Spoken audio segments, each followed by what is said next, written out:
good morning and welcome to Counterpoints. We've got a great show today, don't we? We sure do. We have the new head of the Freedom Caucus here at the end of the show, Representative Bob Good of Virginia. We have lots of questions for him going into the new year about all the leverage they've got in Congress in the new year.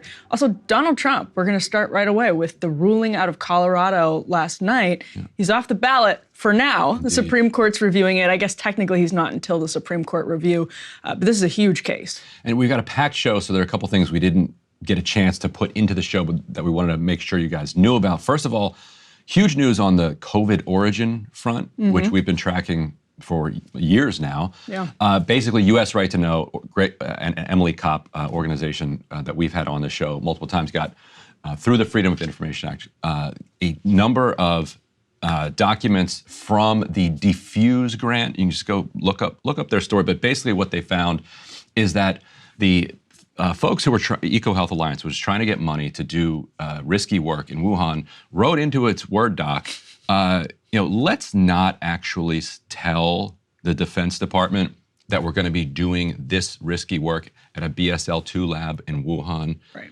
because they will, quote, freak out. Yeah. So now they ended up not getting that money, but people believe, they have not gotten money before and still been able to do the research. It's not as if not getting money means nobody can do any lab work. Right. And so the level of deception has raised people's suspicion from, who were already fairly confident that Wuhan was the source up to, close to 99.99% certainty at this point. Right. Yeah, and that's how packed the show is. It's just a huge story. We wanted to make sure we mentioned that. And one quick win for workers. I don't know if you guys were following. There's been an almost 2-week-long strike of UPS workers out at the DHL workers at the airport in Cincinnati, Kentucky, which is their main hub. And I interviewed some of these workers like a year ago for my podcast. They organized their union from scratch, with the Teamsters, fought over a contract, and then went on strike and won. And just an incredible victory. This is the kind of thing that unions in the past would spend millions of dollars trying to organize and fail. Right. Not only did they organize the union, they now have a tentative deal. Just an incredible win. We're looking at maybe 1,200, 1,500 workers, but it really sets the tone for the Teamsters after their big UPS win. Sets the tone and confirms the tone of the labor movement, for sure. Absolutely. We also have news out of Israel that we're going to get to right after we talk about the decision in the Trump court case in Colorado. Ryan's coverage of Imran Khan and Pakistan is going to continue. There's an update in the story. The State Department is just very pleased to have Ryan at the briefing, so he got questioned with Matt Miller about that and has updates to the story. Lots of names set to come out by January 1st from Jeffrey Epstein. A lot of people sweating. Yeah, a lot of people are sweating right now. So we'll see if that actually happens. But that is news that we're going to get to. About 200 names are set to be released from Epstein's files, basically, by January 1st. Tucker went in on Ron DeSantis. He was on Tim Pool's show. Ron DeSantis cannot catch a break. Can't catch a break. This poor guy. No, that's right. What. Well, let's start with Donald Trump, Ryan. And this is a good point also to remind everyone, subscribe to Breaking Points. Make sure you have that subscription. Your discount, right? There is a holiday discount, but make sure also that you just subscribe in general so you can get the show early, get it to your inbox, and you can, for Counterpoint, see the full show uninterrupted. So make sure to subscribe because we're going to have a lot to cover in the next year. And we might do a Friday show. We might. Yeah. We might. We meant to tease that like months ago, and we're thinking about it. Here's our teaser. Yeah. But let's get subscribe and we'll do it. Yeah. Yes, exactly. Let's get to the Trump news though, Ryan, because the Colorado Supreme Court, this is from the Associated Press, they declared former President Donald Trump ineligible for the White House under the U.S. Constitution's insurrection clause, so that's part of the 14th Amendment, and removed him from the presidential primary ballot. The AP continues to say that sets up a likely showdown in the nation's highest court to decide whether the front runner for the GOP nomination can remain in the race. It is from Section 3 of the 14th Amendment. It's a post-Civil War insurrection clause. It's what it sounds like, basically. And they write, a majority of the court holds that Trump is disqualified from holding the office of president under Section 3 of the 14th Amendment. And that was a 4-3 decision. It's about his role, obviously, on January 6th. Now, Trump, interestingly enough, Ryan, has not been charged Right. with insurrection. Jack Smith could have charged Donald Trump with insurrection. He hasn't actually been charged with insurrection, but in the 14th Amendment, you can also be disqualified for aiding or giving comfort to anybody who's partaking in an insurrection. Again, though, it's a strange circumstance for sure, and 4-3 in Colorado. Right, because in the Civil War, it was very clear Yes. if you participated in a rebellion or an insurrection. Yeah, Like no mystery. You wore a uniform. You fought the Union, and the 14th Amendment had a provision that said that if 2/3 of Congress, undid your disqualification, then you could come back into office, and that's how many. Right. That's how so many Confederates were allowed back into Washington. Is that like, all right, fine, come on back. We'll let you back in. So yeah, my take on this is that, for one, liberals just keep looking for a manager. Mm-hmm. Like they want somebody that they can call that's going to fix this situation. That's so good. Like in 2016, after he got elected, at first it was the faithless electors. They were gonna find these members of the Electoral College who they could persuade to just change their votes, and because of Russia or because of whatever else, and they would elect Hillary Clinton that way. Afterwards there was, Bob Mueller was the manager that they were going to call in on this one. Now, to me, if you want to use raw political power, you use it. Like January 6th, that night, after Pence certifies, you impeach Trump. You get him out in a week. And then President Pence, at that point, launches a DOJ investigation of him, locks him up. And then President Biden pursues the prosecution. Like, you want to use political power, like, use it. Don't half-ass it. Don't half-ass it. Don't do this. Well, first they go after him over a paperwork thing with a payoff to Stormy Daniels. Then there's the classified documents thing.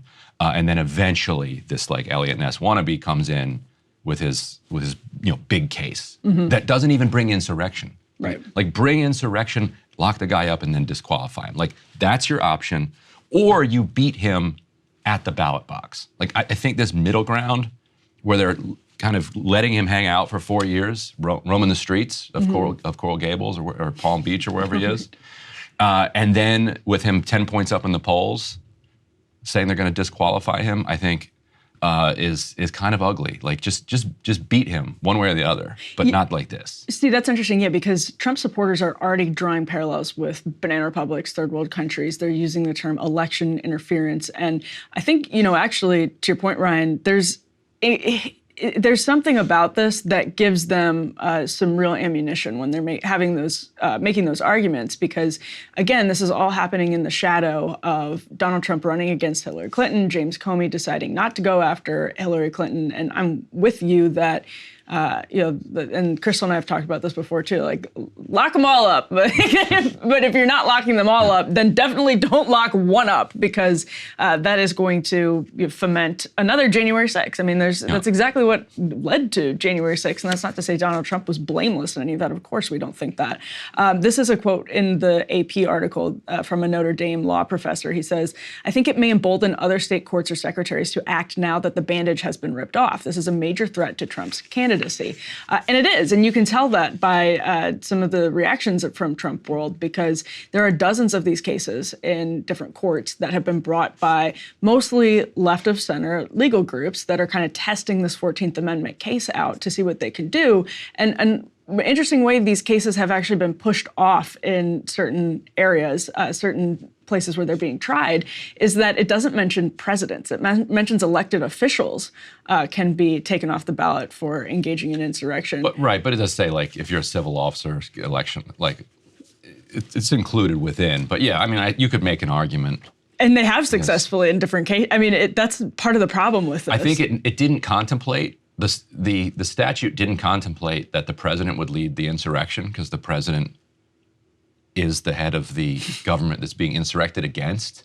So it's the only time that somebody could do that would be during the lame duck session. So it's a question of whether you're included as a, quote, officer of the United States. And that's the language. Kind of is, right? You'd think, right. But then you're getting into the legalese over how it's been interpreted in the past, and if that's what is hinging on whether or not Donald Trump is in the ballot and how many states, to your point, it's like whole asset, like the whole half-assing where we're having legalese over whether or not this man who's leading the presidential race is allowed to be in the ballot. Now, he lost Colorado by double digits, by the way, so it's not Colorado that's the important question here.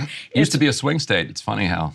Yeah, no Republicans won since 2004. But so all that is to say, this is going to likely inform how other people approach these cases going forward, and the Supreme Court is set to rule on this. So this ruling is immediately being reviewed by the Supreme Court. I believe it's actually not even technically valid, that it's not enacted until the Supreme Court reviews it. Right, they're leaving him on the ballot until the Supreme Court weighs in, basically. Right, on the last possible day, right? It's like January 5th. They have to print their ballots on January 5th, so the Supreme Court has to weigh in by January 4th. Right. Although if they do weigh in and they say they're going to give an answer, the Colorado Supreme Court says that they'll stay it until the Supreme Court makes an answer. Let's get Donald Trump's response to this. It's no wonder crooked Joe Biden and the far-left lunatics are desperate to stop us by any means necessary. They are willing to violate the U.S. Constitution at levels never seen before in order to win this election. Joe Biden is a threat to democracy. It's a threat.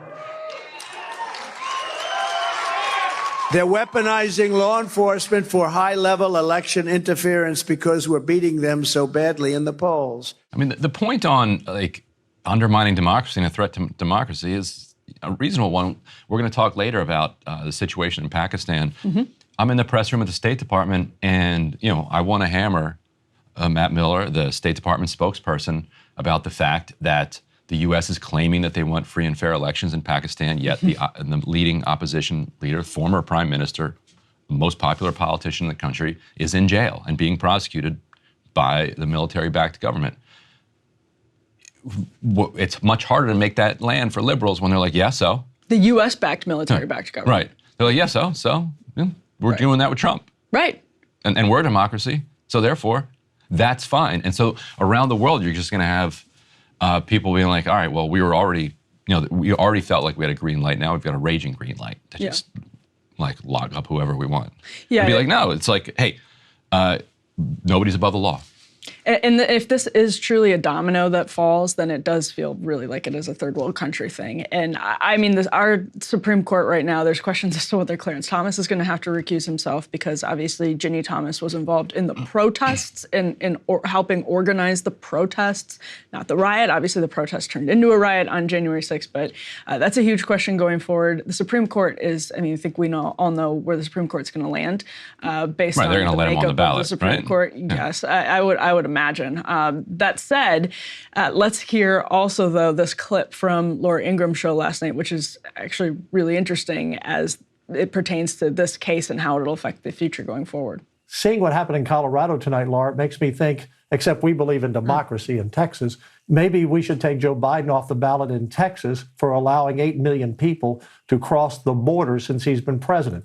Disrupting our state. So that's Lieutenant Governor of Texas, Dan Patrick. And Ryan, the question of whether this is a domino that starts falling, that is going to be, we've seen this, like we've seen this, how Republicans retaliated in the House of Representatives after Nancy Pelosi didn't let them pick who would sit on the January 6th committee. We've seen how Republicans have acted and said we need to now fight fire with fire. That's the sort of tactical approach going forward. And if you don't do that, then you're not on our team anymore, basically. That's fighting fire with fire. And speaking of the Civil War, Abraham Lincoln was not on a single ballot in the South. So when you are so far apart that you're not even willing to put your kind of opponents on the ballot, you've gotten to a place that's going to get violent. And that's what I mean by sorting things out democratically rather than using raw force. Yeah. Because there are two ways that you can solve political disagreements, through politics or through war. Yeah. And so if you can't do it through politics, you're gonna end up getting war. But like I said, there is an exception. You pull a coup and you fail, everybody understands that is a threat to democracy. You get locked up, but you have to do it right away. Like you have to lock up right away. You're saying. Yeah, you just cannot let him sit there for 4 years, and then Merrick Garland, not wanting to do it, and then eventually like appointing a special counsel who then moves on it. Like, Who then moves on it while delaying a Hunter Biden case. I mean, it's just such a disaster for the Biden administration. If it's that serious of a threat, you got to move on it. So it was, a 4-3 ruling in the Colorado Supreme Court. Somebody flagged a really interesting point that all of the Ivy League appointees, they're all Democrats, but all of the Ivy League appointees voted to disqualify Trump, and all the Denver Law School appointees voted to allow him on the realignment ballot. Yeah, so make of that what you will. Let's move on to news out of the Middle East, Ryan. Some big updates just yesterday. You actually drove some of the news yesterday. I think we have a clip of you in the State Department briefing right now that we can start with. Yeah, look, this is actually, I guess the question sets it up itself. Yeah, so we can roll a clip in the State Department. Pope Francis said recently, he said, quote, "Unarmed civilians are subjected to bombings and shootings, and this even happened inside the parish complex of the Holy Family, where there are no terrorists, but families, children, sick and disabled people, nuns. Someone says it's terrorism, it's war. Yes, it's war, it's terrorism," unquote. So first, is the Pope wrong about this? And is the U.S. concerned about its standing among the international community if the Pope is willing to describe what Israel is doing as terrorism? So one of the things that we have made clear to Israel from the outset is that we do not want to see churches, mosques, schools, hospitals attacked. In the secretary's last trip, he had a very candid conversation with the Israeli government about the importance of protecting those civilian sites and ensuring that they are on deconfliction lists so they are not targeted. I will say, with respect to this particular incident that you raised, we raised this directly with the Israeli government and asked tough questions about it, and we will continue to do so. Where are the answers? Yeah, tough questions. It raises the question of how weak is the United States here? Like, if they're serious that they genuinely don't want Israel bombing churches, mosques, schools, and hospitals, and Israel continues to target churches, schools, hospitals, and mosques, what does that say? So one of two things, right? Like, either the U.S. has no leverage over Israel and is like the weakest superpower that's ever existed on the face of the earth, puppet master that can't find the strings, or it's actively supportive of it and just saying so otherwise in public. This particular incident is we have no answers to your point about them, your point to Matt Miller. He's saying, we've raised this issue and asked, quote, tough questions, and we'll continue to, keep you updated on it. I want to know what Israel told them, because this is continues to be a really strange situation that's starting to remind me of the Shireen Abu Akleh incident. Right. Obviously, tragedy a couple of years ago. It was like a year and a half ago at this point, where the Israeli government said, we absolutely did not do this, or the IDF said, we absolutely did not do this. They came out and said, this is not how we operate. And it eventually turned out that's what happened. Yeah, it is what happened. The evidence so far is suggesting that it is what happened. But typically when you get a flat denial from, I'm not just talking about Israel, but any government, just absolutely no, that means you don't usually maybe we should take this go to the mat, go on the right. When you're going on the record, maybe you take seriously that denial as opposed to just like, oh, we'll review it, whatever it is. Usually you take that more seriously than someone brushing the question off. The evidence here continues to suggest that a mother and a daughter were sniped basically when they left a church. And according to the church officials there, one of the women was shot and killed. The other woman was trying to bring her into safety inside the church, and was then herself shot. And that 7 other people were wounded who were then trying to help those 2 women who were shot.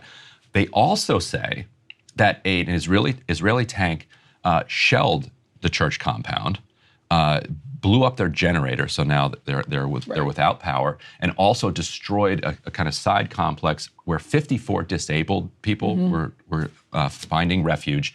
And by destroying the generator and their breathing machines and adding them to the 2 million displaced persons, have put their lives at very serious risk, because they're the kinds of people that cannot live without electricity. And so Israel would try to claim, like they did with Shireen Abu Akleh, well, this was Palestinians that shot at them. And we don't target journalists. And we don't target journalists or whatever.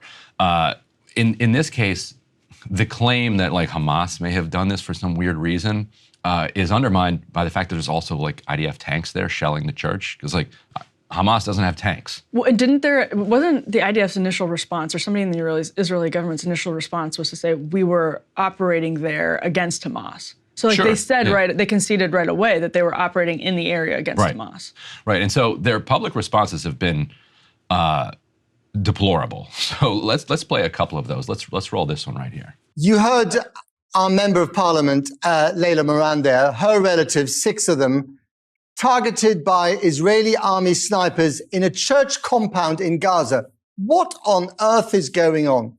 Well, that's the question to Layla, not to me. I think that I can only say that we as the Jewish people are used to blood libels. So to hear that Israeli snipers are targeting women on purpose and not letting them leave the church is something that reminds me usually the atmosphere in the Middle Ages before another holiday. Are you saying it's a lie? Are you saying it didn't happen? This is a flat lie, absolutely. All right, so that's one approach to say that, well, it's actually blood libel and anti-Semitism. Literally to ask questions. To ask questions. To ask the question about it, yeah. And here's the other approach. Believe it or not, perhaps even worse than that one. Why is it necessary, it is reported, to start shooting, having snipers outside a church?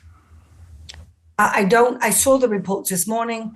The church, there are no churches in Gaza, so I'm not quite sure where the report is talking about. There's a Catholic church in there, isn't there? That is. Yeah, unfortunately, there are no Christians because they were driven out by. Well, respectfully, there are Christians, because I spoke to an MP yesterday who has family members in the church who are Christians.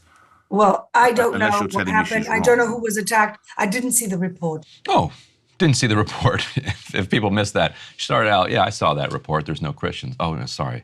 I didn't see the report. I feel like she's the mayor. Deputy mayor of Jerusalem. Deputy mayor of Jerusalem. Who goes on TV a decent amount. If we're going to be lied to, can we get some better liars? Like, don't contradict yourself within a span of 32 seconds. But there's another interesting dynamic unfolding here.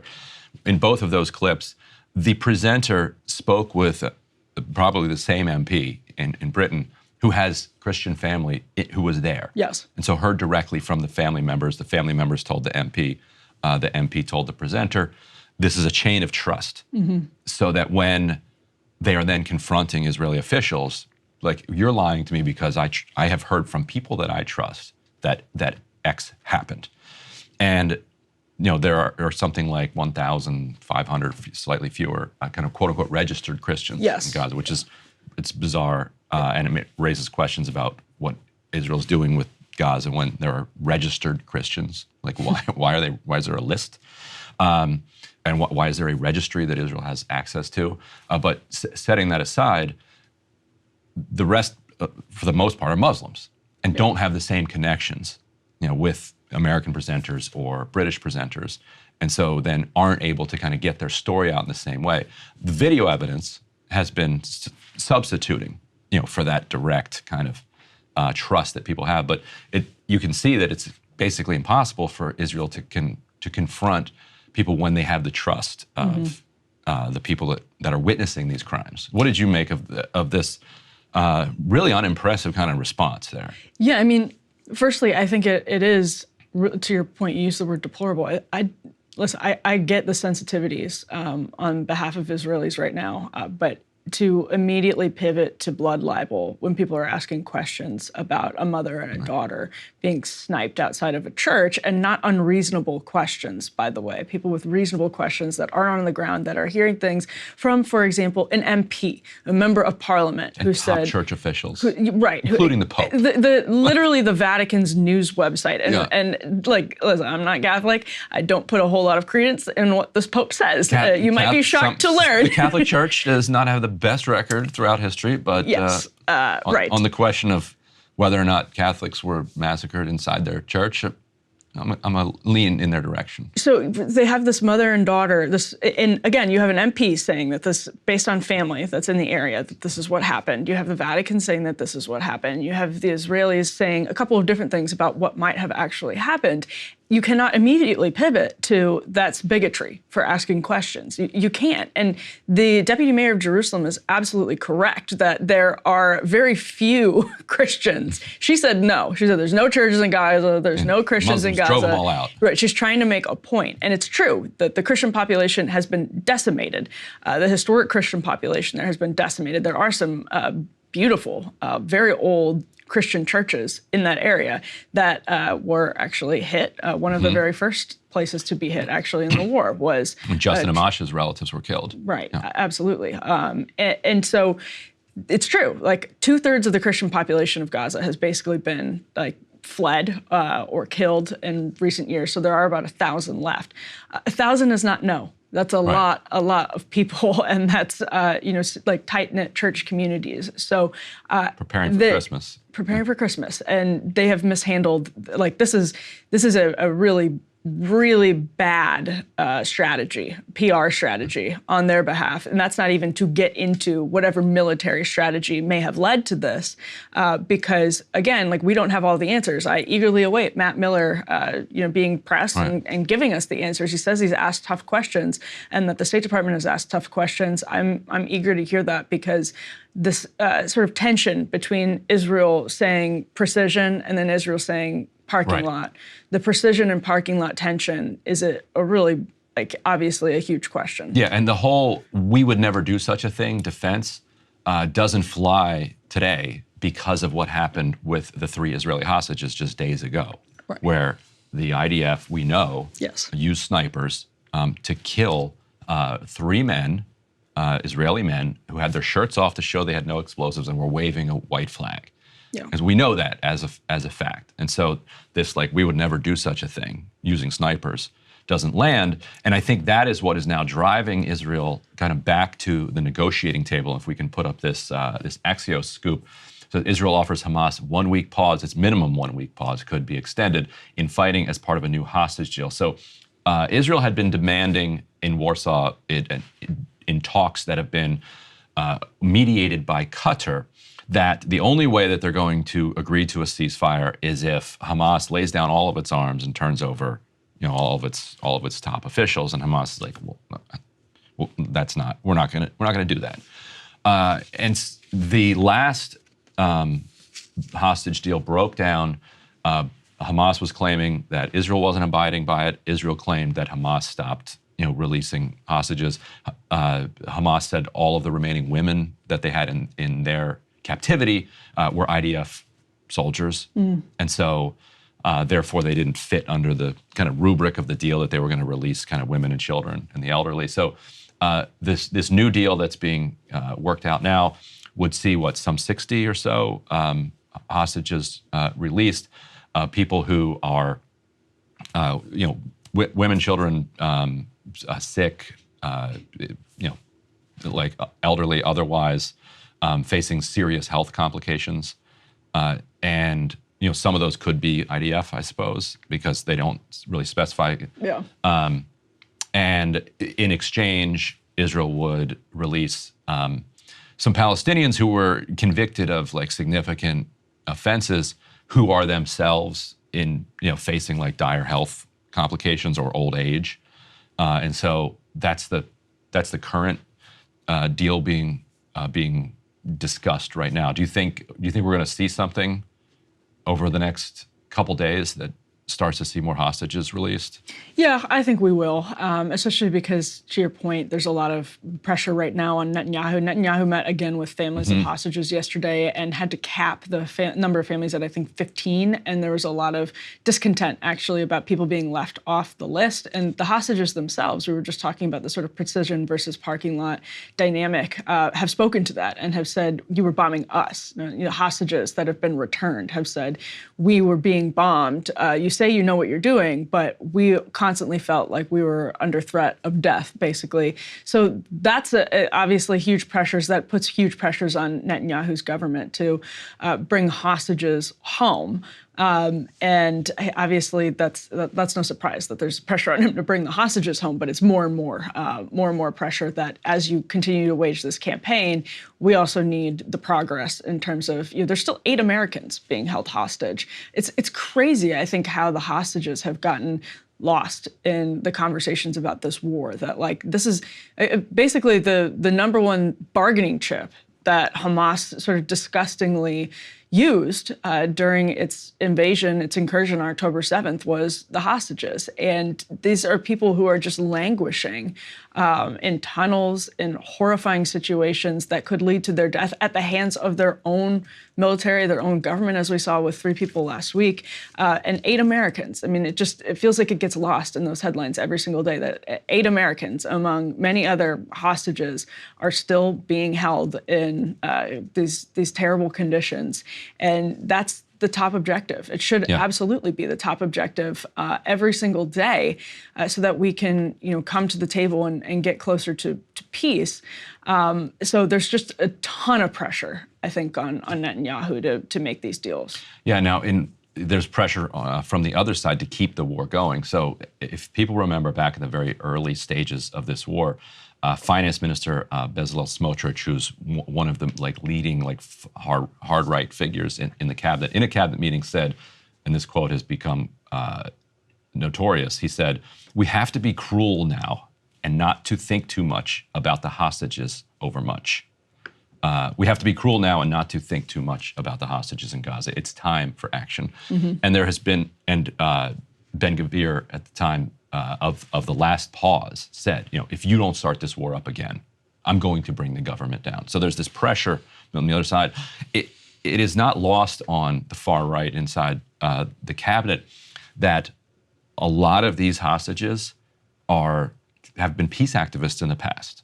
These are kind of internal political adversaries of the far right government in Israel.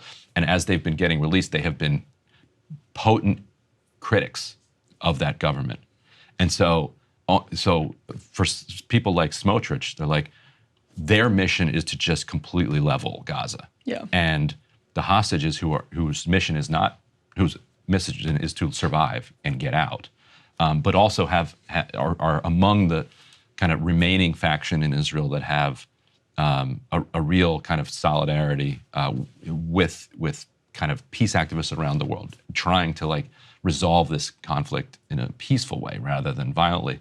They're not helpful when they get out on the public stage, and you've seen a lot of damaging meetings with Netanyahu, rallies that the released hostages have been able to have the families of the hostages calling on Netanyahu to stop the bombing and let them out. And it's impossible to imagine coming to a peace, to using peace to come to some type of settlement with Hamas. But the big question going forward is, does anything that's happening right now in Gaza make Israelis safer in the near term? And that's a completely reasonable point to raise. But Netanyahu is under pressure from Smotrich and Ben-Gvir right now, and those factions of his government. He's under pressure from the United States government in a different direction that's saying, our preference is that this invasion is drawn down by the new year. And these are all, I think, variables that will contribute to not just a 7-day pause, but potentially something longer in the interest of getting hostages back and shifting to something that is much clearly more of a precision operation in Gaza. Right. Yeah, and the numbers that are being circulated among humanitarian relief activists, so Imran Khan, who's done work there, humanitarian relief activist, said to me they're 26,667 killed and missing. Because there are almost 20,000 killed who've arrived in hospitals, but Gaza is rubble, and underneath that rubble, could be 7,000 bodies or more. We're talking about 8,000 children, 14,000 women and children, 90. How many journalists at this point? Almost 100 journalists, 90 schools and universities completely destroyed, 112 mosques completely destroyed, 200 mosques partially destroyed, 3 churches targeted and destroyed. 2 million people, roughly, at this point, displaced. Well, and that's why it's difficult for our government, for the Israeli government, to say it is not our goal to target churches, hospitals, or we've made it very clear to the Israeli government that we don't want them targeting churches and hospitals, but then at the same time to make the case, which is true, by the way, that these are centers of military operation, that these are places where people are conducting military operations. Gaza is small. It's compact. It's highly concentrated. So, of course, there's overlap in these cases. And that's where I think it gets difficult to continue to say one thing and to have the sort of war play out in the court of public opinion. Right. Ryan, you were we just mentioned in the previous block that you were at the State Department briefing, and you got more than one question in. You started to ask about Pakistan as well, which you've been covering fantastically with your colleague Murtaza Hussain at The Intercept, and you have more to this story. Yeah, let's keep people updated on this wild story that's unfolding in Pakistan. So people may remember back in August, Murtaza and I reported on what's called a cipher, basically a diplomatic cable that arrived in Islamabad, was sent from Washington by Pakistan's ambassador there, which described a meeting that took place just after the Russian invasion of Ukraine, in which the United States State Department official told Pakistan that Imran Khan, the current prime minister, basically had to go because of his neutrality, aggressive neutrality was their phrase, in the war between Russia and Ukraine, and that if Imran Khan was ousted in a vote of no confidence, that quote unquote all would be forgiven between the United States and Pakistan. And we wanted to manufacture weapons. And we wanted and later it turns out that Pakistan then began producing an enormous amount of low-grade shells for the conflict in Ukraine. He was ousted as part of this no confidence vote that was encouraged by the State Department. And so now what we can report is that, and you can put this element up here, just a couple days after our story, the Foreign Office asked the ISI, which is basically Pakistan's CIA, that if the release of a cipher publicly, as happened in our story, would compromise their encryption system. Whether it would enable what's called a plain text attack. Basically, a plain text attack would be like a Rosetta Stone type thing. Like you've got the encrypted version over here, and then you've got the plain text version here. You put them next to each other, and you can say, oh, we can now crack their encryption, and so the NSA or Russia or China or whoever can now bust into Pakistan's encryption system. So they have since jailed Imran Khan. They claim that he was the source of this leak, or they vaguely insinuate that he was the source. He absolutely was not the source. We know who the source was not him.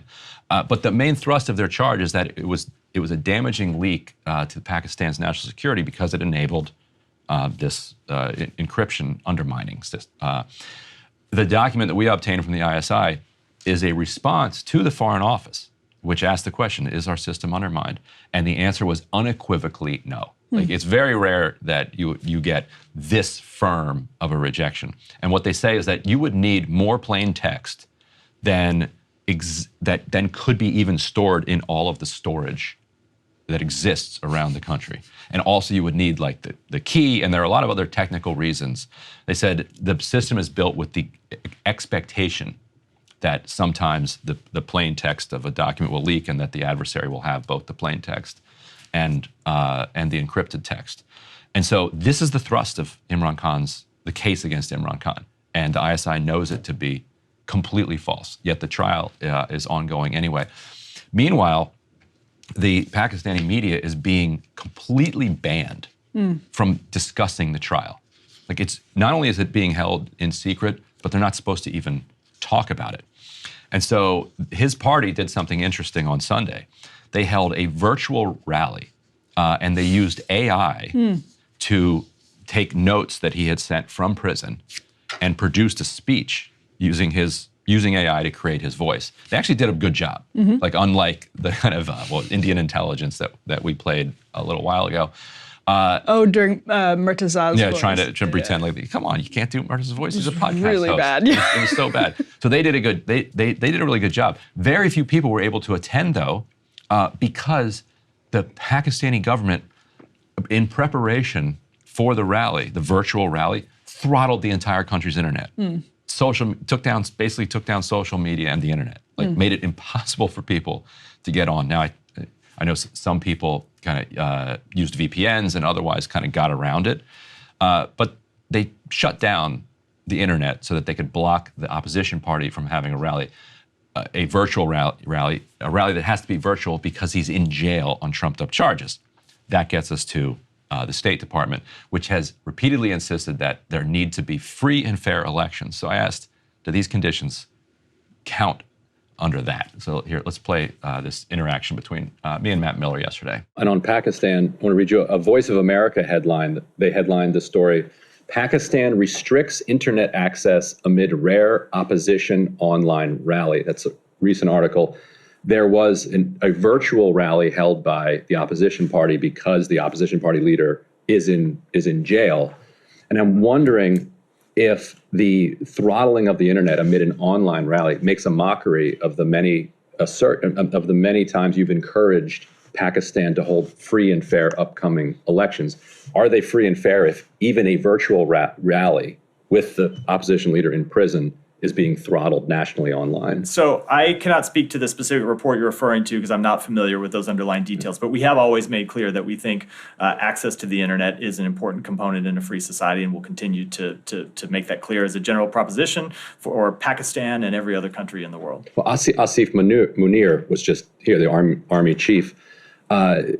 Was that raised with him? I didn't see any public comments made by State Department. And why was he meeting with civilians rather than only military? So I'm not going to get into private diplomatic conversations, but I will say we engage a number of times with military leaders from other countries, just as military leaders from the United States engage with civilian officials for other countries. It's not in any way unusual. I like how he was like, we don't know anything about that Voice of America stuff. Voice of America. And let's put that up here. And I used Voice of America for a reason. This is the, basically, this is the government-run propaganda arm.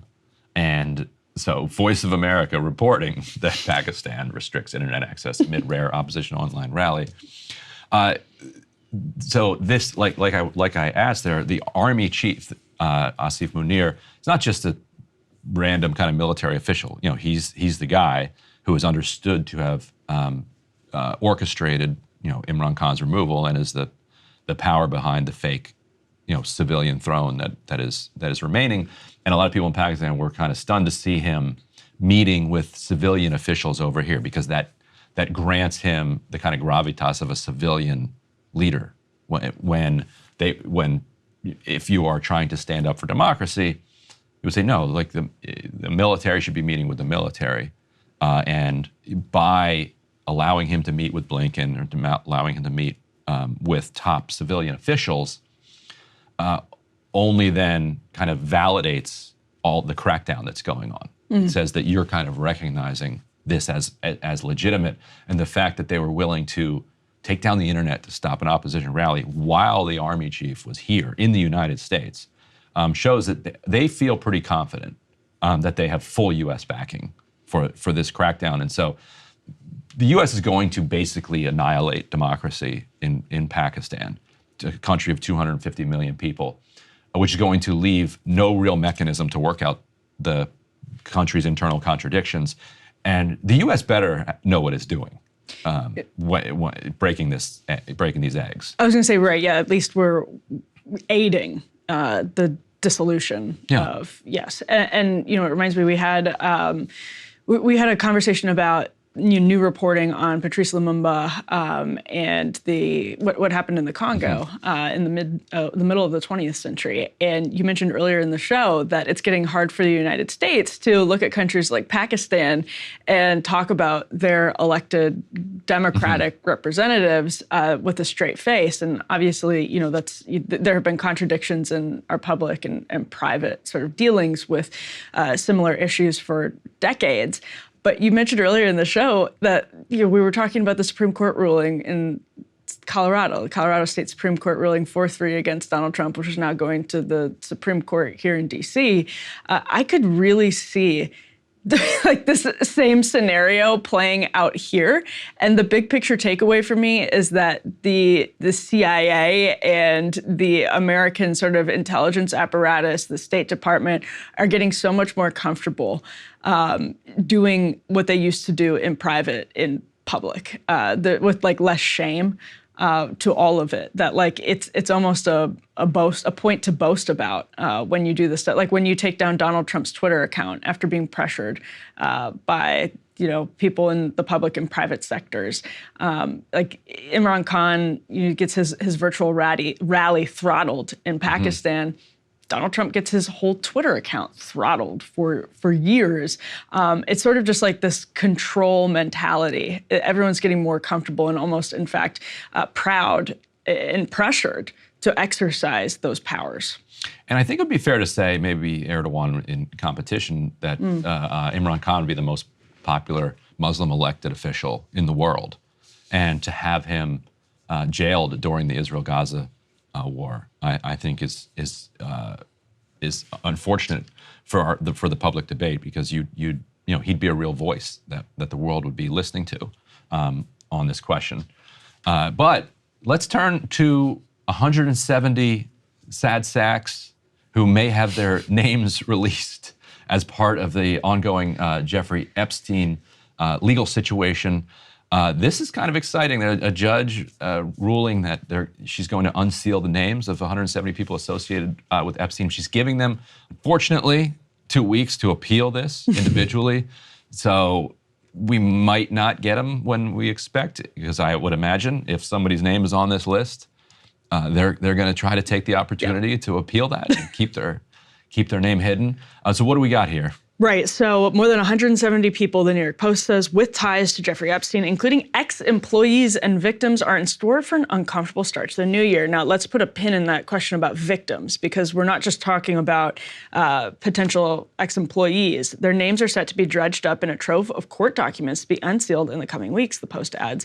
Manhattan federal judge Loretta Preska on Monday ordered the release of the long-sealed documents in a since-settled defamation lawsuit that Epstein accuser Virginia Giuffre brought against the convicted pedophiles Madam Ghislaine Maxwell back in 2015. So this is one of the Giuffre cases. Under the ruling, dozens of individuals who have been previously referred to as Jane Does or John Does in various court filings linked to the suit will likely be identified publicly when the materials tied to them are unsealed in full. So the judge has given them, as Ryan said, 14 days to appeal the decision, according to the order that was released early this week. So that would put us in early January, sometime around like January 1st, actually. Basically, have a Merry Christmas, everyone. Several people who are likely to be ID'd in the unsealed papers have previously spoken out in media interviews about their working relationships with the convicted pedophile or how they were abused by him over the years, according to the ruling. So what that's saying is some of this is already going to be public. And remember also that some of this could be victims. So as tempting as it is to kind of do a victory lap and have some optimism that people will be at least brought to public attention going forward, they do have 2 weeks to appeal, and some of them, again, may be victims. So that's not a sort of pleasant situation for a lot of people going forward. And this is a Giuffre defamation suit, and that's where the impetus for actually releasing some of these names comes in. When you're litigating the question of defamation, you can understand why that would be relevant. Now, Ryan, Representative Tim Burchett went on Newsmax and actually made an interesting point that I saw described in Mediaite as a, quote, conspiracy theory about members of Congress. Conspiracy? I mean, I'm open to any conspiracy theory around what is clearly a conspiracy. Right, so yes. Let's hear the theories. Yes, let's play this clip. What you've seen so many times, and my dear friend Marsha Blackburn, I thought she was snubbed. That's why I got involved with it. She can handle her own, but when the Democrat-controlled Senate did that, I went to Chairman Comer in the Republican-controlled House, and I said, we need to fix this. This is wrong. And too many of my colleagues, I'm afraid, are compromised in this area for whatever reason. Somebody just whispered in their ear, said, hey, you don't want something to come out on something else. You better keep your mouth shut on this. And that's exactly what they've done. And it continues to go, whether it's the honeypot that the Russians used to use or something worse. I don't know. But But it's clearly, you see that up and down the line. You see good conservatives vote for liberal policies. And frankly, you see some liberals occasionally that will vote for something else. So obviously the Congress has been compromised, and this continues on through the White House, through the Justice Department. The trash can is very deep. It's not a swamp. It's an open sewer. Amen, brother. Right. So go ahead. Well, I was just going to say, notice there, he's actually also pointing out that Democrats will vote for conservative things, meaning conservatives are pressuring Democrats over Epstein compromises, basically, that this is blackmail that's used not just in one direction. Vice versa, right. Exactly, in both directions. And so if you're thinking about how crazy that conspiracy theory might be, think about the things that we do know. Like, it seems pretty well confirmed that Epstein was some type of an intelligence asset. Mm-hmm. We know for certain all kinds of like wild sex stuff was going on in his on his plane, in his mansion in Manhattan, on his island. We also know for certain that the whole place was wired up. Yep. Like cameras, audio, everywhere. You put those three things together, you already can draw some reasonable conclusions. We also know that the FBI, after his arrest, walked out of his mansion with CDs that were in a safe that had name of famous person and then age of girl, like on the CD. Like that was reported at the time. Those CDs were never. Where are those CDs? Like presumably the FBI has them. Who is? Yeah, exactly. Where are they? Like that is an enormous number of investigative leads. If this was on the up and up, and somebody was actually following this, because that seems like Epstein's blackmail that he had on the entire world. Yeah. Which now would be in the hands of whoever walked out of that mansion with that blackmail. The fact that we haven't seen a single one of those prosecutions, single investigation into those, really leaves what Burchett is saying as like the most logical explanation at this point. It's a conspiracy theory. Give me a better explanation. It would be a conspiracy theory to suggest that members of Congress are somehow not compromised in the Epstein investigation. And what he's saying, by the way, wasn't just that members of Congress might have been on the Lolita Express or had relationships with Jeffrey Epstein. No, what he's saying is that they have powerful people that maybe are donors, that maybe are in their ear, that maybe are other members of Congress or in the intelligence community that pressure them to take certain decisions. And he was referring to Marsha Blackburn, who actually tried to subpoena the estate. She was using this in a kind of tit for tat with Clarence Thomas and Samuel Alito, who Dick Durbin and other people in judiciary were trying to pressure for more information about their different potential conflicts of interest and all of that. Marsha Blackburn said, okay, we're going to subpoena Jeffrey Epstein flight logs. That goes nowhere.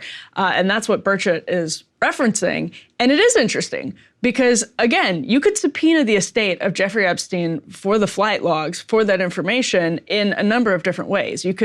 Congress, if they wanted to know more information about Jeffrey Epstein, and they had consensus on wanting to know more information about what was going on with Jeffrey Epstein, they would.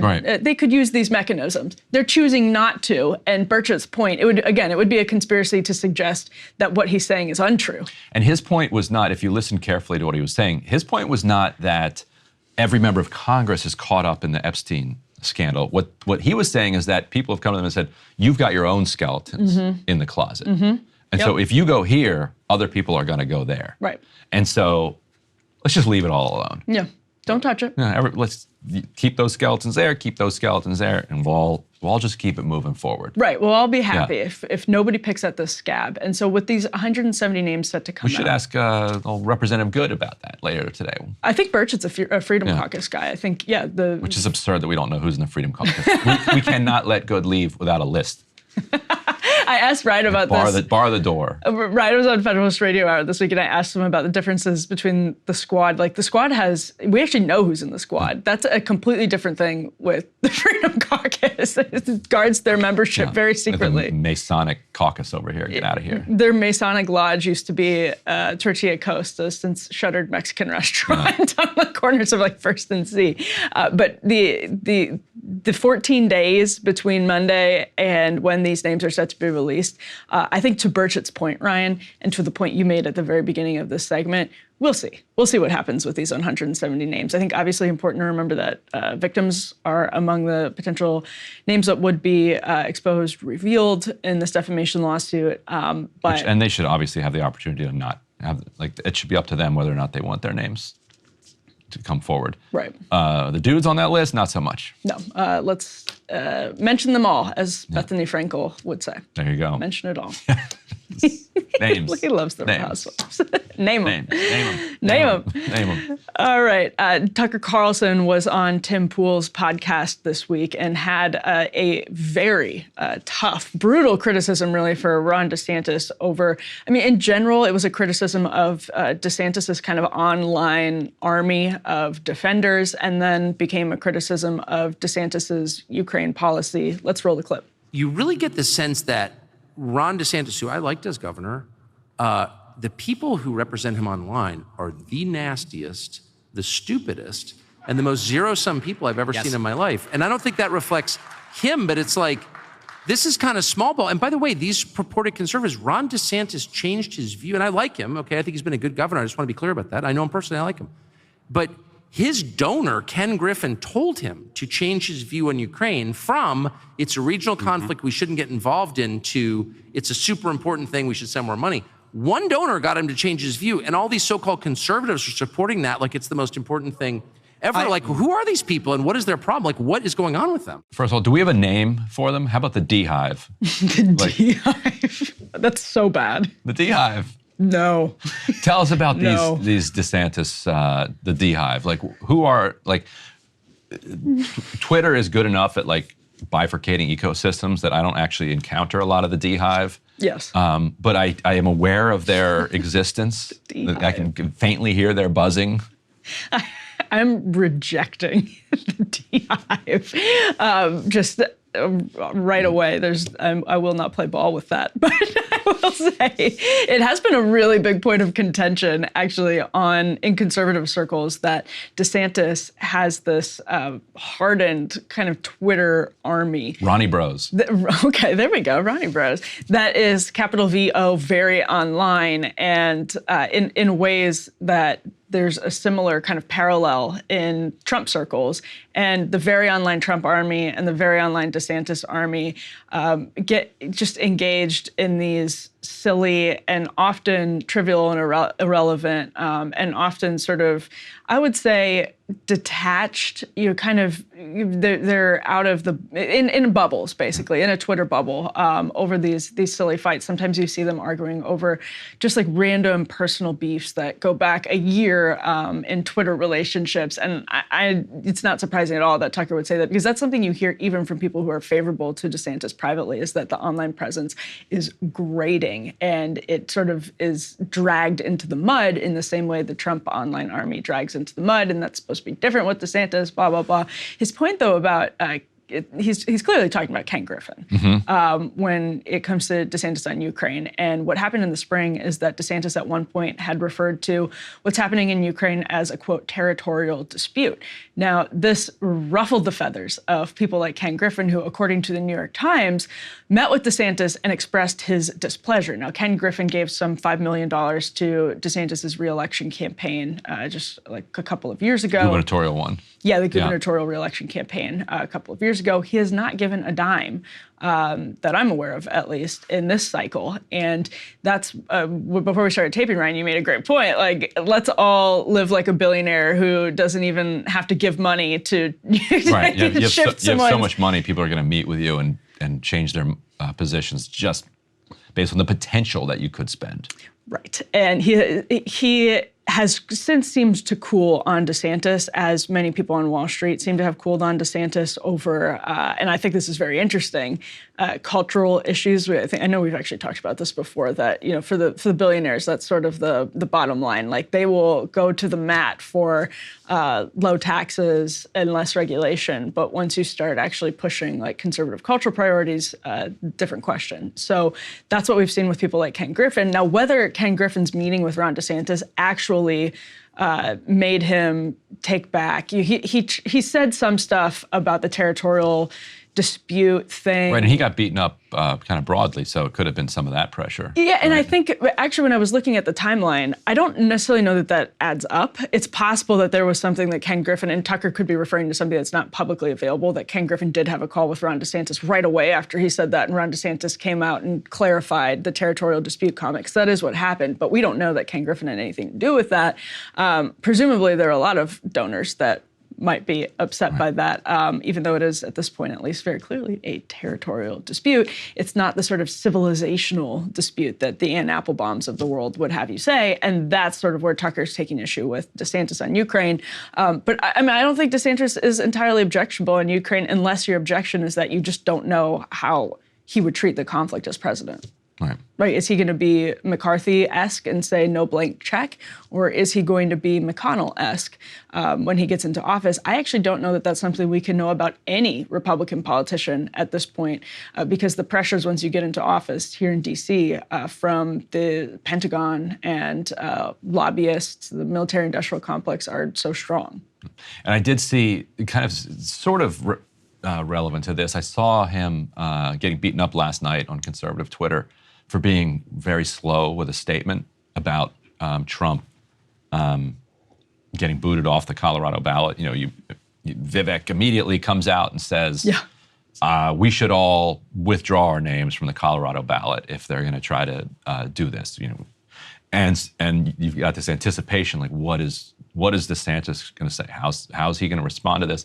And it seemed like he was just kind of waiting to see how it would play out. Which seems to be part of the kind of cautiousness and politicianiness that people are starting to sense from him.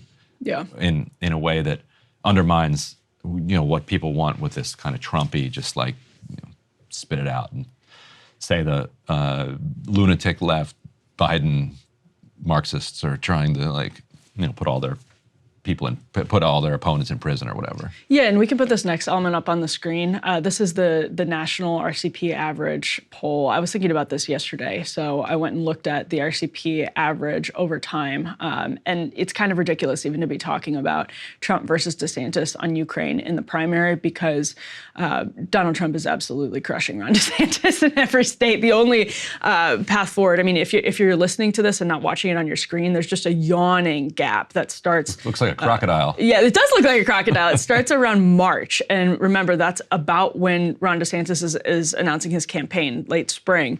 And it has been going in the wrong direction for Ron DeSantis ever since, and up for Donald Trump in the national polling average ever since. Let's put Iowa up on the screen. This is the next element. Right, Trump pushing 63 nationally to like 20 for everybody else or less. Just double digits, just not even close nationally, and not even close to the point where you could do a Pete Buttigieg, Amy Klobuchar thing and consolidate behind another candidate. Now, in a state like Iowa and New Hampshire, in theory, you could try to do that. Donald Trump is just above 50%, but just above 50% is a huge margin. It means he's up by 32, an average, in the RCP polling average, he's up by 32 points to DeSantis, who, according to these polls, has sort of been steadily climbing, but steadily climbing to a point that is still lower than where he was early in his campaign around June. Nikki Haley is sort of steadily climbing too, but below DeSantis. This is New Hampshire.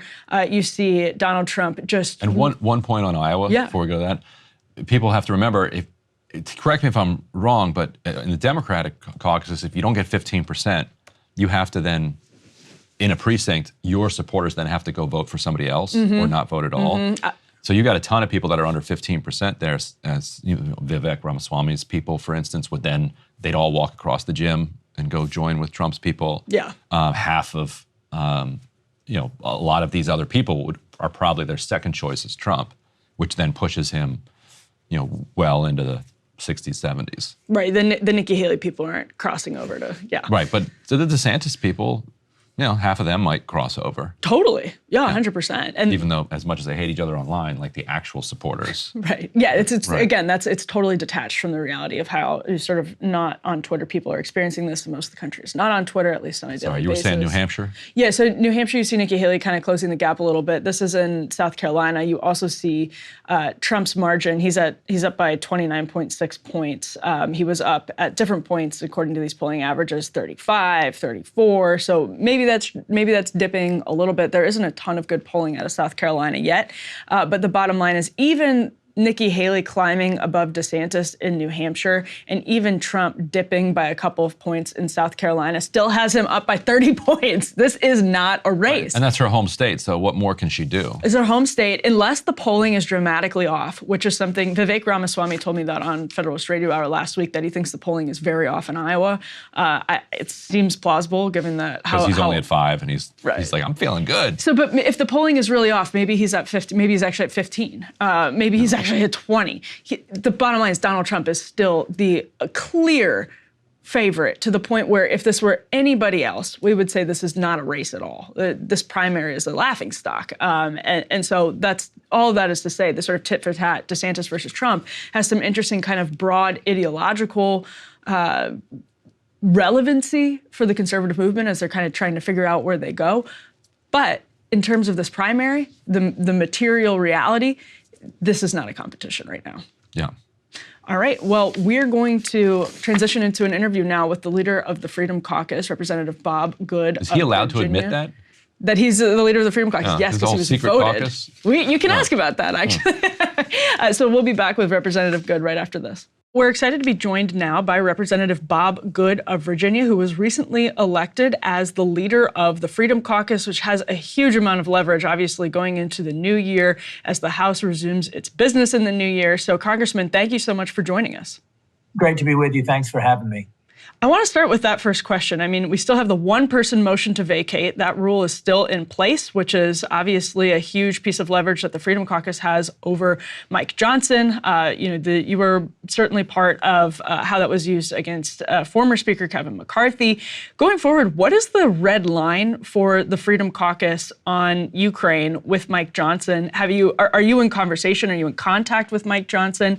And what is the red line for you on Ukraine on the border as Mike Johnson negotiates with House Democrats and Mitch McConnell on the Senate side? Well, if I may, just since you mentioned the motion to vacate, that's something that's been in place for the better part of 200 years, going back to the Thomas Jefferson days until Nancy Pelosi changed it. When we were able to negotiate or leverage support for the Speaker for a new House rules package, a new Republican conference rules package that would restore regular order and empower individual members instead of the elites controlling it. Part of that was to restore that accountability measure that a Speaker serves at the pleasure of 218 members. So frankly, that is restored to empower all members to hold the Speaker accountable. Even the minority can try to utilize that. And every Speaker serves, again, at the pleasure of 218 members. One would hope that we would never reach a point where we'd have to do that again. But I will just point out, I think we're in unprecedented times as a country. We've never had this level of debt. We've never had this level of a monthly deficit. We've never had our credit downgraded twice like it has been this past year. We've never had the debt to GDP. We've got 40-year high inflation, 20-year high interest rates. Then you've got the border invasion. I mean, we've never had a president intentionally harm the country the way this president is with facilitating this border invasion. You've got unprecedented trampling on our constitutional freedoms and liberties with FISA surveillance.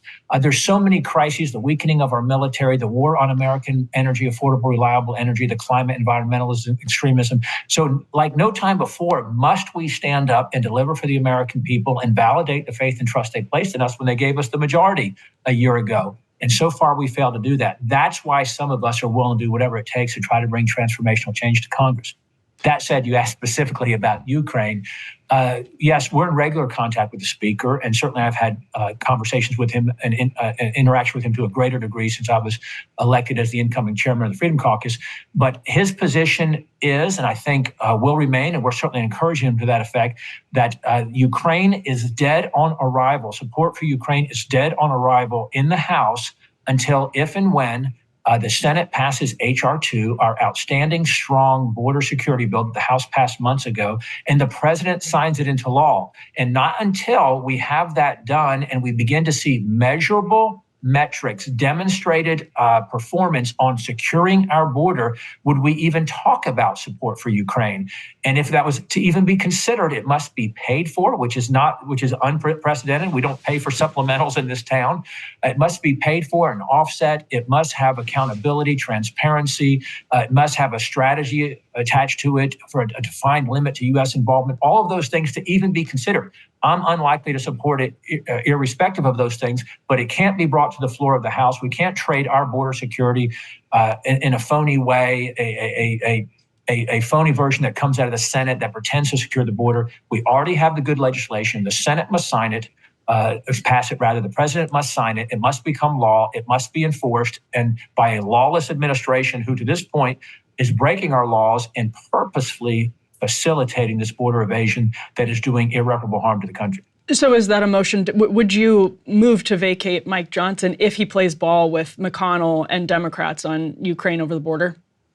Well, similar quick answers. We're not trying to obviously vacate our speaker. I believe he's a conservative. I believe he's an honest guy. I believe that he loves the country. I believe that he wants to do the right thing. That said, this is not personal. It wasn't personal with the previous speaker. It's not personal with this speaker. This is performance-based. And I will just note that I got asked for months from January to September about motion to vacate with the previous speaker. And I said, hey, we're focused on trying to bring change. We're trying to advance conservative policy. We're trying to influence the conference to stand up and deliver for the American people. We're not just flippantly or cavalierly just flowing around threats to motion to vacate. I didn't talk about that until we got to the point when it happened. I didn't talk about that. And certainly, and that's not an inference that, hey, that we're in the same place. The current speaker inherited a very difficult situation. There's a reason why we have a new speaker. And, we put him in the fourth quarter when we're down 35-0 and we've lost 10 games in a row. That's the Republican Party that's failed to deliver for the American people. That's failed to show the demonstrated willingness to fight and to draw and enforce red lines that we're going to stand and fight for the American people instead of caving and surrendering as we have done for the last 30 years, I would suggest. So that's what we're working is to try to help the speaker to get the conference to stand behind him and be willing to have a fight over funding this government and cutting spending year over year, to be willing to have a fight to reform FISA surveillance so we don't continue to trample on the constitutional freedoms and rights of the American citizens, that continue to have a fight or be willing to have a fight to secure the border. What are we willing to do, or what are we prepared to do to achieve that? And then to continue to fight to keep Israel aid as a standalone package that's paid for, that isn't hijacked, utilized to hijack support for Israel and tying it to Ukraine. That again, we will not consider aid to Ukraine until this border is secure. Not talked about being secure, not promised to be secure, but actually is secure. So that's where we are. We're trying to influence the right things and trying to work with our speaker when he's right. And encourage him to do the right things, but then to challenge him when he's wrong, when we don't think he's doing the right thing. And I think that the demonstration of that is we were adamantly opposed to the continuing resolution that passed. We were adamantly opposed to the NDAA that didn't have the good policy reforms in it and was negotiated secretly in the back room between House and Senate leadership instead of a true conference committee, and worse, attached the FISA surveillance extension without the necessary reforms to protect Americans. Mm-hmm. We do want to get into that FISA extension in a moment, but I'm curious, why does Israel aid deserve kind of a clean up or down vote, whereas Ukraine aid ought to get tied to HR 2? What's the difference there? It feels like we're talking war and peace. Each ought to get an up or down vote. Yeah, great question. And I would just point out that one of the many things that's wrong with Washington is that you try to avoid Too often, we've tried to avoid tough votes and protect members from taking controversial votes and being on record for what they stand for or against. So you package things together that aren't necessarily related. So in other words, it's like the Farm Bill. The Farm Bill is 75% a welfare bill. But you know what? We don't vote against farmers. You got to vote for the welfare package. Or if you're a Democrat who wants the welfare package, then we sort of use that to get you to vote for the farmers. Instead of having both of them separated and stand alone on their own merits or lack thereof, so we can reform and improve both of those instead of putting them together. Same thing with, Ukraine aid has nothing to do with Israel aid. or nothing to do with humanitarian assistance for Hamas, or nothing to do with Taiwan, or nothing to do with disaster relief. This $110 billion package that the president and the Senate want us to pass together. So the speaker was right, and we certainly encouraged him to do that shortly after becoming speaker, because the American people and the Congress overwhelmingly support aid to what I would consider one of our top 2 or 3 allies in the world, Israel. And for a number of reasons, Americans and the Congress overwhelmingly supports that. So let's consider Israeli aid without controversy in and of itself on its own merits. And it passed with every Republican, I think, except one in the House, and 12 Democrats. It was paid for by cutting Biden's IRS expansion, because Israel is not bankrupt as a country. They are not fiscally unstable like we are as a country. They don't have $34 trillion in national debt, so we ought not to borrow from our kids and our grandkids. We can pay for it by reducing Biden's IRS expansion, which is breaking the mold of borrowing more and exacerbating our debt situation for a supplemental, which is by design, it's never paid for. Right, but real quick though, doesn't that increase the deficit to cut back on tax enforcement? No, it doesn't, because you've got, again, Biden's trying to spend $80 billion to hire 87,000 new IRS agents to go after, harass, intimidate, threaten regular income Americans who are audited at 5 times. Right, but that stuff works. Like people, right? The American people don't need a more oppressive, more powerful IRS going after them, especially when the IRS has been demonstrated, like many of our federal agencies, to be political in its nature on who it goes after and who it doesn't. And again, we're bankrupt, so we can't afford an expansion of the IRS. The American people aren't paying too much in taxes. The government is spending far too much. We've got a spending problem. We don't have a revenue problem in this country. So one thing I wanted to ask about is the comments Marjorie Taylor Greene made to CNN. And the only reason I'm asking about it is because, again, just to emphasize, the Freedom Caucus has a huge amount of leverage going forward in the new year, in the new Congress. And, from the perspective of a conservative, we'll hopefully be calling some shots going forward. And Marjorie Taylor Greene is claiming that your chairmanship, your impending chairmanship of Freedom Caucus is hurting fundraising, that your endorsement of DeSantis over Donald Trump has hurt unity in the Freedom Caucus, et cetera, going forward. Is there any truth to any of that? And is it true that that sort of Trump-DeSantis divide and potential fundraising issues are hurting the Freedom Caucus's ability to sort of work together as one unit that's able to call shots kind of cohesively with all the leverage that it has in the new year and a very slim margin of a majority in the House and the motion to vacate back in place? That's a long question. Let me take a stab at it. Thanks. Marjorie Taylor Greene has demonstrated that she'll say anything to smear or attack or lie about those to whom she has a personal vendetta or a grievance against. Marjorie Taylor Greene showed herself to be the fraud that she is when she unconditionally supported the former speaker a year ago. And then, of course, she got lots of blowback against her because she had positioned herself as a brand of somehow anti-establishment and a change agent in Washington. Then she unconditionally supported the former speaker. That was obviously very unpopular with her base. She then smeared and lied against those of us who were fighting to change or to prevent the former speaker from getting elected back in January. She was then subsequently kicked out of the Freedom Caucus because of her behavior. So she knows very little about the Freedom Caucus. She is an island to herself now. She was kind of a useful idiot at the hands of the former speaker back in January to try to help him become speaker. Now she's kind of isolated herself. She has no support among the membership. And so she lies and smears and attacks others. The Freedom Caucus board overwhelmingly elected me as chairman. The general membership overwhelmingly elected me as chairman.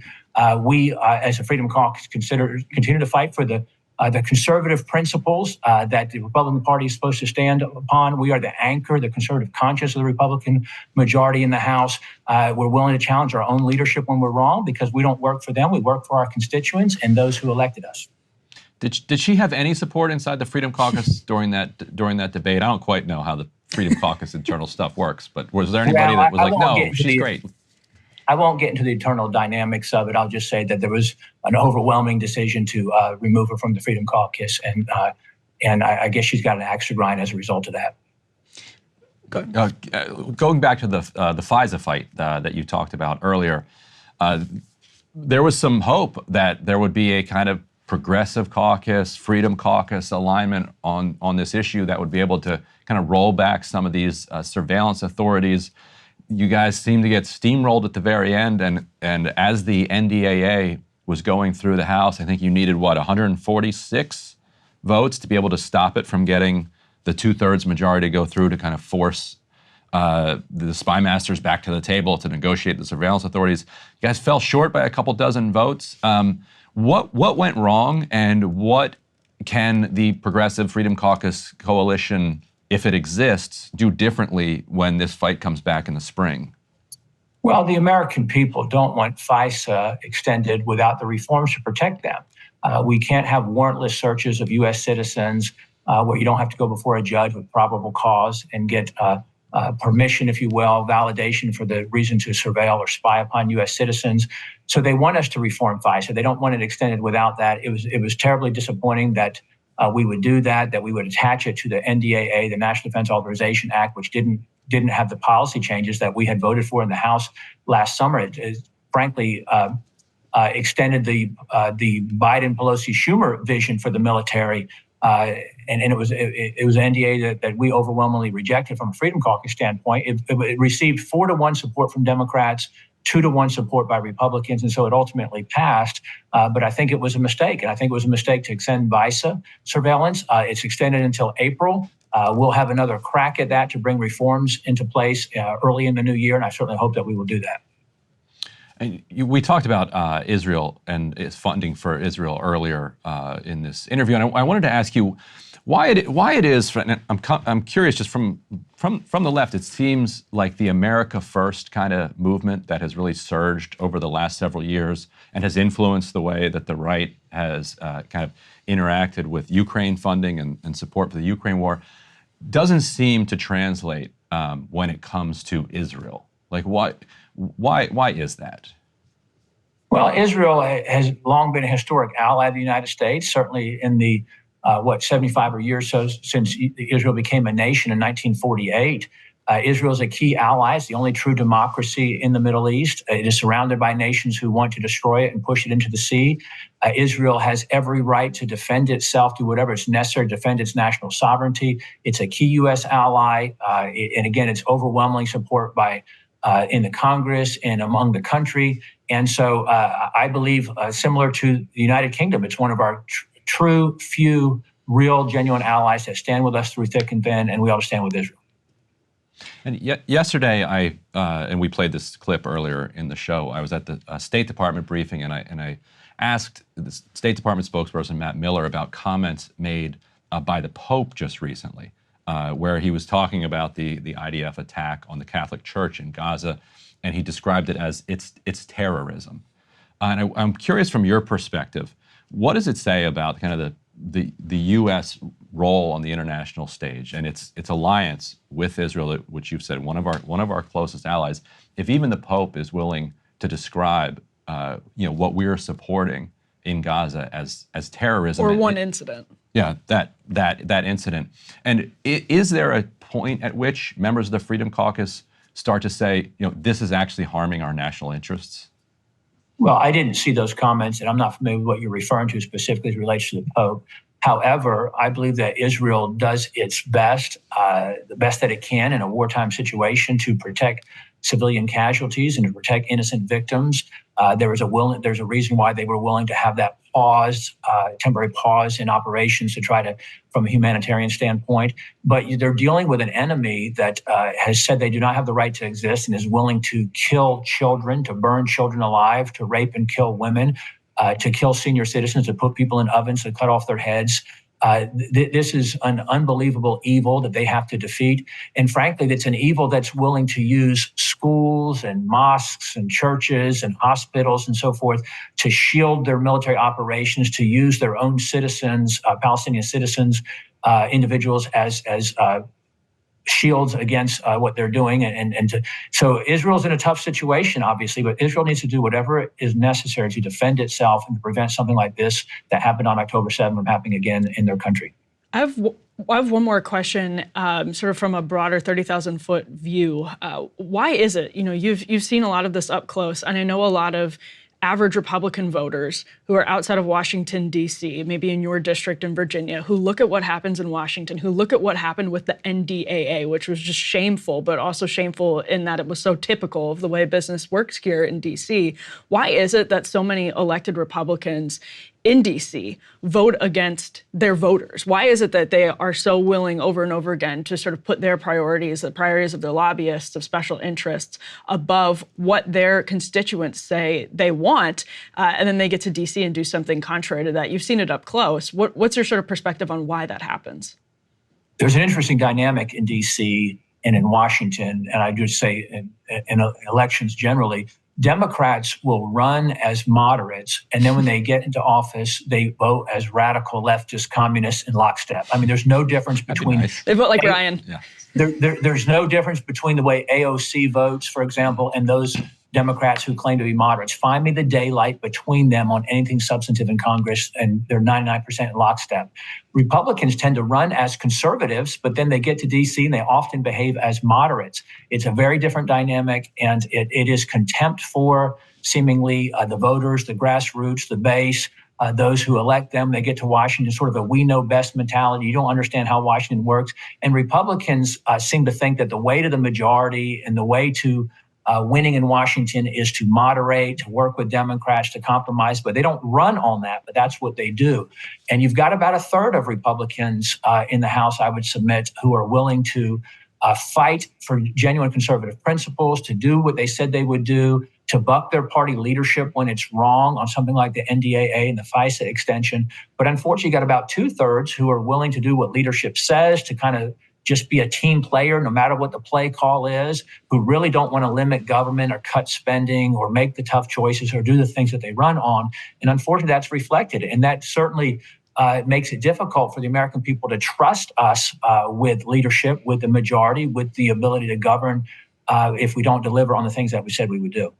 Representative Good, you have been so generous with your time. We went long because it was so interesting, but we thank you so much for coming and talking to us a little bit about HFC's plans for the new year, and we hope to talk to you again soon. Thank you. Thank you. Great to be with you. All right, that does it for us on today's edition of Counterpoints. We certainly hope everybody has a very Merry Christmas, a Happy New Year. We'll see you back here in January. Don't forget to subscribe, get a premium subscription, maybe as a holiday gift to yourself. There you go. Yeah, you earned it. All right, we'll see you all soon.